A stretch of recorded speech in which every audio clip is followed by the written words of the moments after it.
Auzubillahi minash-shaytanir-rajim. Bismillahir-rahmanir-rahim. Dear students, Assalamu alaikum. This is Naeem Ahmed Qazi, your English teacher. Today our topic of discussion is unit number 5, lecture 2 on Its Country for Me. It's written by Patricia Demet. Let's resume our reading. Yet he is a boy still, and like an apprentice, continues to learn new skills. Joel takes his learning seriously because his goal is to become a farmer. He is extremely alert and watchful. Like a cat, even when not actively involved in a chore, Joel can readily answer any question about what is going on. He listens as his dad counsels a seed customer in the kitchen, as his brother Terry consults a vet about recent deaths of his hog herd, as his older brothers discuss soil planning while they mend a fence. Knowledge seems to be constantly seeping, sometimes flowing, into Joel's mind. इस paragraph में जोल की जो ज़हनी काबिलियत है उसको बयान किया गया और उसका जो इंटरेस्ट है वो इसमें दिख रहा है कि वो कितनी दिलचस्पी रखता है, उसको कितनी मोहब्बत है फार्मिंग से. जोल इज स्टिल अ बॉय. जोल अभी 13 साल का है, छोटा लड़का है, लेकिन एन अप्रेंटिस है वो. अप्रेंटिस हम आम लफ्ज़ों में शागिर्द कहते हैं, सीखने वाला कहते हैं. मिसाल आप ये ले लें कि जब कोई बंदा LLB करता है, उसके बाद वो जाता है कि वो प्रैक्टिस करे किसी कचहरी में, किसी कोर्ट में जाके, तो उसको कुछ अरसा पहले एज एन अप्रेंटिस काम करना पड़ता है. यानी कि वो किसी बड़े चैम्बर में कुछ अरसा सीखता है कि किस तरह ये सारा प्रैक्टिकली किया जाता है, तो वो उस अरसे को अप्रेंटिस कहते हैं. तो इसका मतलब है कि जोल अभी छोटा है और वो काम किस तरह करता है जैसे कोई शागिर्द हो, जैसे कोई सीखने वाला हो. Continues to learn new skills, जारी रखता है वो हर वक्त नए हुनर सीखने को, और वो अपनी जो लर्निंग है उसको वो बड़े सीरियसली लेता है, बड़ी संजीदगी से वो चीज़ों को सीखता है. और उसका जो गोल है वो है, जो उसका मकसद है कि वो एक फार्मर बने. और वो हर वक्त बड़ा चौकन्ना और होशियार रहता है, अलर्ट और वॉचफुल रहता है. किसकी तरह? एक बिल्ली की तरह. और जब वो किसी काम को नहीं कर रहा होता तो भी वो बड़ी जल्दी से, अगर उससे कोई सवाल पूछा जाए या कोई बात हो रही हो तो उसके ऊपर जवाब दे देता है. अब वो अपने बाप को बड़े गौर से सुनता है जब वो मशावरत कर रहा होता है जो बीजों के ख़रीदार हैं उनके साथ किचन में, बावर्ची खाने में. और जब उसके बड़े भाई जो हैं वो डिस्कस कर रहे होते हैं, प्लानिंग कर रहे होते हैं, जब वो सोच विचार कर रहे होते हैं वो किस तरह ज़मीन को, उसके इर्द गिर्द, ज़मीन के इर्द गिर्द जो फेंस है, जो बाड़ है, उसको वो ठीक करें. वो जब ठीक कर रहे होते हैं बाड़ को, उसके बड़े भाई, और वो डिस्कस कर रहे होते हैं कि वो कैसे अब ज़मीन को ठीक करें. इसके बाद वो बड़े गौर से सुनता है जब उसका बड़ा भाई टेरी वो मशवरा लेता है वेट से. वेट होता है जानवरों के डॉक्टर को कहते हैं, वेटरनरी. उससे कि वो जो उसकी अभी रिसेंटली हाल ही में जब उसके जो हॉग हर्ड है, जो उसका रेवड़ है सुअरों का, उसमें जो अमवात हुई हैं उनके बारे में कि वो क्या वजह है, उनको कैसे रोका जाए. ऐसा लगता है कि जो इल्म है, नॉलेज है, वो कॉन्स्टेंटली सीपिंग, वो जारी है, टपक रहा है. कभी वो टपक रहा है और कभी वो फ्लो कर रहा है दरिया की तरह उसके अंदर, जो जोल है उसके दिमाग के अंदर. Let's go to the next paragraph. Joel is the youngest of Ed and Betty Holland's 6 children. Joel जो है वो सबसे छोटा है जो एड एंड बेटी हॉलैंड्स हैं, यानी कि उसके माँ का नाम बेटी है और बाप का नाम एड. उनके जो 6 बच्चे हैं उनमें सबसे छोटा जोल है. Only he and his brother Marty 16 still live at home. एक वो और एक उसका भाई मार्टी जो 16 साल का है, वो घर में रहते हैं अपने माँ बाप के साथ ही. 2 other brothers Bill and Terry come home each day to eat meals with the family. 2 जो उसके और भाई हैं जो के जिनके नाम है बिल एंड टेरी, वो अलहदा रहते हैं लेकिन खाने के वक्त वो यहाँ आ जाते हैं और माँ बाप के साथ मिलके खाना खाते हैं. Bill and Terry rent neighbouring farms. अब बिल एंड टेरी क्या करते हैं, अलहदा क्यों रहते हैं? उन्होंने किराए पे लिया हुआ है, किराए पे लिए हुए हैं जो साथ ही उनके फार्म्स हैं वो। Each has his own livestock herd but they farm their land collectively with their father. दोनों के पास मवेशियों के जो रेवड़ हैं वो अपने हैं, लेकिन वो जो काश्तकारी करते हैं वो अपने वालिद के साथ मिलके करते हैं।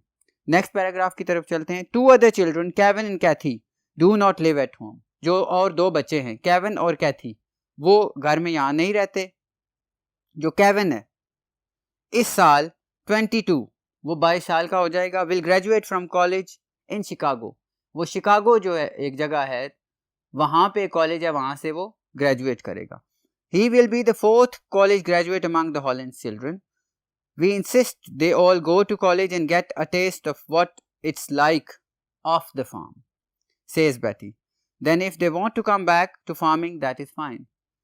अब वो चौथा बच्चा है एडन बेटी का कि जो ग्रेजुएट होगा, कॉलेज से कंप्लीट करेगा, कॉलेज की और जो उसकी वालदा है वो कहती है कि मैं जो है, हम इस चीज़ पे इसरार करते हैं कि बच्चे जो हैं वो कॉलेज में जाएं और वो फार्म जो है उसके बाहर की ज़िंदगी का भी कोई मज़ा चखें, उसके बाहर की दुनिया भी देखें और फिर वो डिसाइड करें कि उन्होंने यहाँ वापस आना है या कहीं और जाना है। अगर वो वापस फिर आते हैं तो बहुत अच्छी बात है, और नहीं भी आते तो भी बहुत अच्छी बात। Next paragraph. Kathy 24 is the oldest child and the only daughter. She is now a Roman Catholic nun doing graduate study in WQ. ये जो डबैक्यू आयोवा में एक जगह है। But like her brothers, she grew up farming and she still misses it. Kathy called this May during her final exams and said, I would give anything to be plowing instead. अब इस paragraph में उसकी जो सबसे बड़ी बहन है, जो सबसे बड़ी है बहन भाइयों में भी, कैथी, उसके बारे में बताया गया है कि वो एक तो सबसे बड़ी है, बेटी है, एक तो इकलौती बेटी है और दूसरी बहन भाइयों में सबसे बड़ी है। और she is a Roman Catholic nun. वो जो नन होती है वो बेसिकली ऐसी ख़वातीन होती हैं जो अपने आप को मज़हब के लिए वक्फ कर देती हैं क्रिश्चियनिटी में।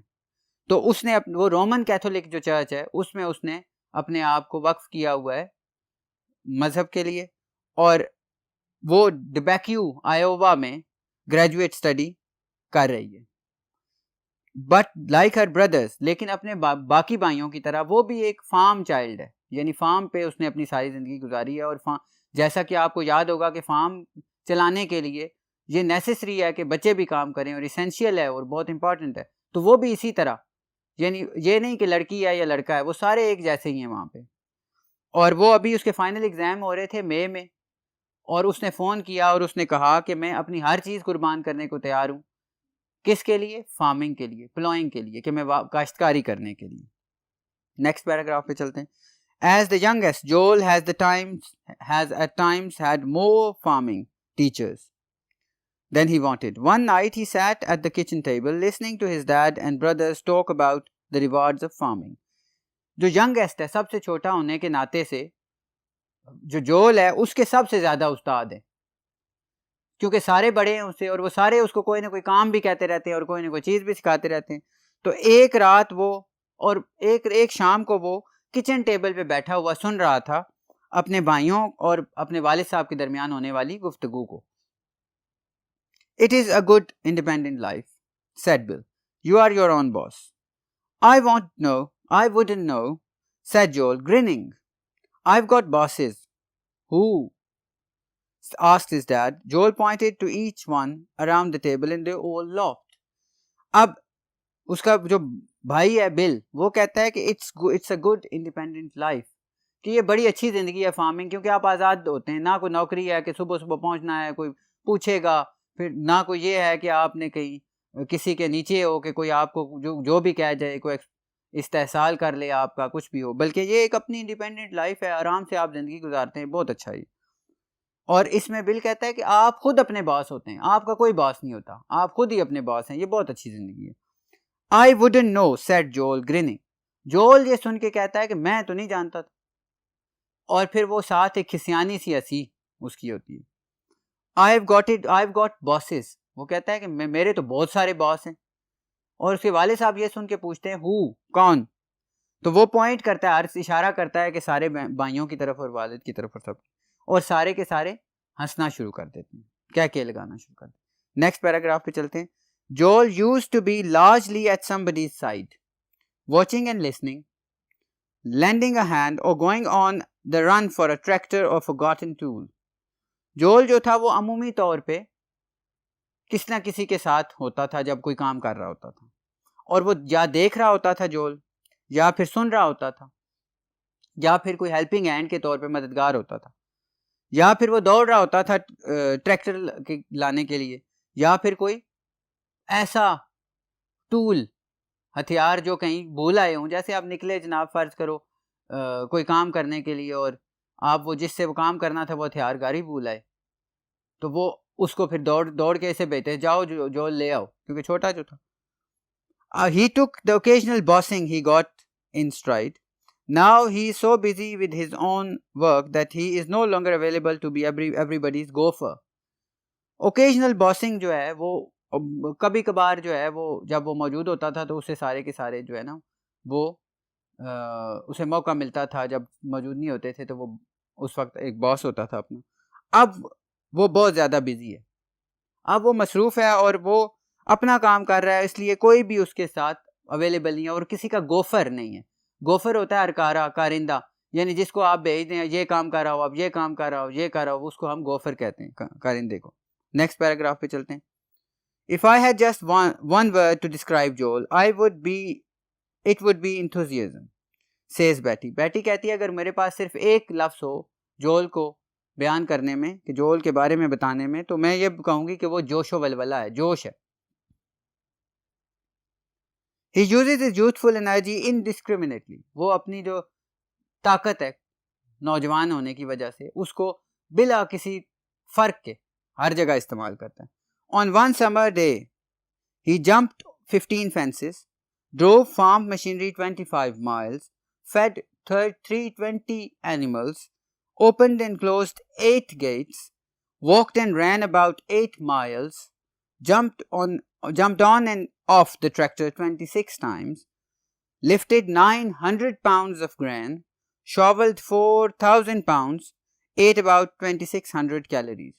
ये पैराग्राफ बहुत इंपॉर्टेंट है क्योंकि ये एक सवाल भी बड़ा इंपॉर्टेंट है इसका जिसमें ये आता है, और इसमें कुछ तफसील ऐसे फिगर्स हैं जो आपको MCQs में भी आ सकते हैं. वो कहती है कि जोश एक वर्ड है जो मैं कह सकता हूँ, वलवला कह सकती हूँ अगर मैं जोल को बयान करूँ, क्योंकि वो अपनी जो एनर्जी है उसको बगैर किसी तफरीक के, बगैर किसी डिस्क्रिमिनेशन के इस्तेमाल करता है. और एक गर्मियों के दिन में वो 15 फेंस के ऊपर जंप करके जाता है और 25 मील तक वो हैवी मशीनरी जो है वो चलाता है. 320 जानवरों को वो खाना देता है. 8 दफ़ा वो तकरीबन जो गेट्स हैं उनको खोलता और बंद करता है फार्म के. 8 मील तक वो तकरीबन दौड़ता है और वो ट्रैक्टर पे चढ़ता और उतरता है तकरीबन 26 दफ़ा, यानी चलाता है इतनी दफ़ा. और 900 पाउंड वो ग्रेन जो है अनाज उसको उठाता है और शॉवल करता है 4,000 पाउंड और 8 अबाउट और 2600 के करीब वो कैलोरीज खाता है. नेक्स्ट पैराग्राफ चलते हैं. On weekends and during the summer Joel works outdoors anywhere from 8 to 15 hours a day. The only time he minds is during early spring. Then the snow melts and rain often pours down daily, turning the farmyard into a swamp. Mud sucks at his boots, making walking itself a tedious chore, more than the bother. Though Joel hates the ugliness, when it rains everything seems awful. अब on weekends and during summer, जोल जो है ना वो जो हफ्ता जब ख़त्म हो रहा होता है, यानी हफ्ता इतवार, और गर्मियों में तो आउटडोर काम करता है कहीं भी बाहर 8 से 15 घंटे तक हर रोज़ काम करता है.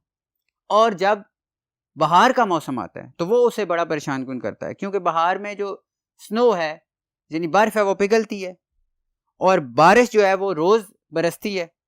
और जो फार्म यार्ड है, जो खेत हैं या उसका जो फार्म के जो खुला इलाका है, वहाँ पे उसको बारिश की वजह से वो एक दलदल बन जाती है, स्वाम्प बन जाती है.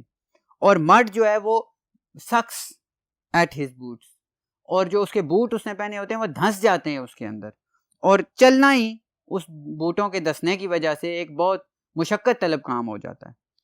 और इससे भी ज़्यादा वो जो परेशान होता है वो नफ़रत है उसे अगलीनेस से, और जब बारिश होती है तो वो उसे बहुत ज़्यादा बुरा महसूस होता है। नेक्स्ट पैराग्राफ चलते हैं जी। Regardless of how much energy his work consumes, Joel has plenty left over for sports. He hunts deer and traps wildlife in the fall and snowmobiles in the winter. Spring brings softball and basketball games, and summer provides weather for water skiing and fishing.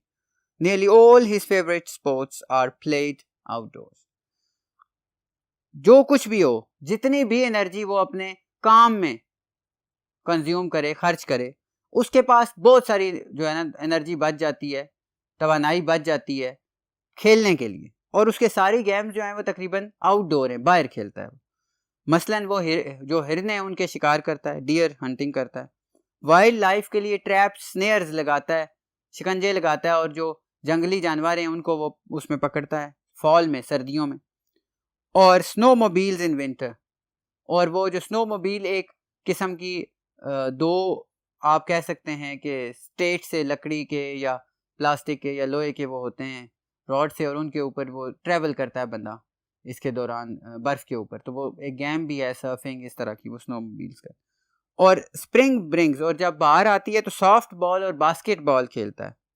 और जब गर्मियाँ आती हैं तो water skiing और fishing करता है, यानी मछलियाँ पकड़ता है और पानी के ऊपर सर्फिंग करता है। और ये तमाम की तमाम उसकी जो पसंदीदा खेल हैं ये आउटडोर हैं, बाहर खेलने वाले। Let's go to the last paragraph. If he had to live in the city for a year, Joel says he would mostly miss the land. I would miss seeing things grow, the change of seasons. In fact, if Joel could choose any place in the world to live, he guesses he would live right here. I would have to be it would have to be country. After living out here, I don't think I would ever want to be in the city. You just don't have the freedom or the responsibilities. I'm not saying that a city kid doesn't have responsibilities, but you don't work as a family the way you do on a farm. It would just have to be country for me.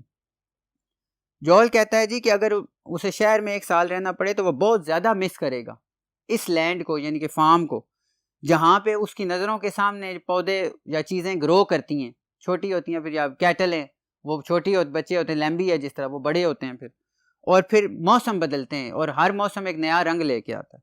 और दर हकीकत जोल को अगर ये choice दी जाए, option दिया जाए कि वो कौन सी जगह पे रहना पसंद करे, तो वो कहता है कि वो राइट हियर, इसी फार्म, ये जो फार्म बेल्ट है यहाँ पे ही, और वो इसको it would have to be country, इसको वो कहता है कि वो मेरे ये घर है, मेरा मुल्क है, मेरी जगह है।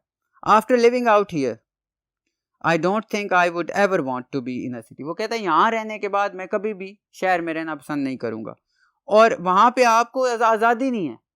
अब आज़ादी से यहाँ मुराद ये भी है कि यहाँ खुले इलाके हैं, आप जाते हैं, खेलते हैं, अपना काम करते हैं, और उसके बाद वो कहता है जिम्मेदारियाँ नहीं हैं। पर वो साथ बता रहा है, मैं ये नहीं कह रहा कि शहर में जो बच्चे रहते हैं उनके ऊपर जिम्मेदारियाँ नहीं होती, लेकिन जिस तरह की जिम्मेदारियाँ फार्म चिल्ड्रन की होती हैं, जो फार्म बेल्ट पे जो रह रहे हैं, वहाँ पे जिनकी जिम्मेदारियाँ जो होती हैं वो बहुत ज़्यादा होती हैं। वो तो एसेंशियल हैं, वो तो पार्ट एंड पार्सल है फैमिली की जो वेल बीइंग है उसका। अगर वो ना करें तो फैमिली जो है वो पीछे रह जाती है, फार्म की जो अर्निंग है वो बहुत कम हो जाती है। और वो कहता है कि सिर्फ ये है कि ये जो जगह है यही मेरे लिए सब कुछ है, और तो इसीलिए इस टेक्स्ट का नाम जो है इट्स कंट्री फॉर मी है, कि एक ऐसी जगह जो एक बच्चे को पसंद है और वो उसने वहाँ पे ज़िंदगी गुजारी है और वो वहीं पे रहना चाहता है। इसके साथ ही हमारी ये रीडिंग ख़त्म होती है। इस वक्त मुझे इजाज़त दीजिए। अल्लाह हाफ़िज़।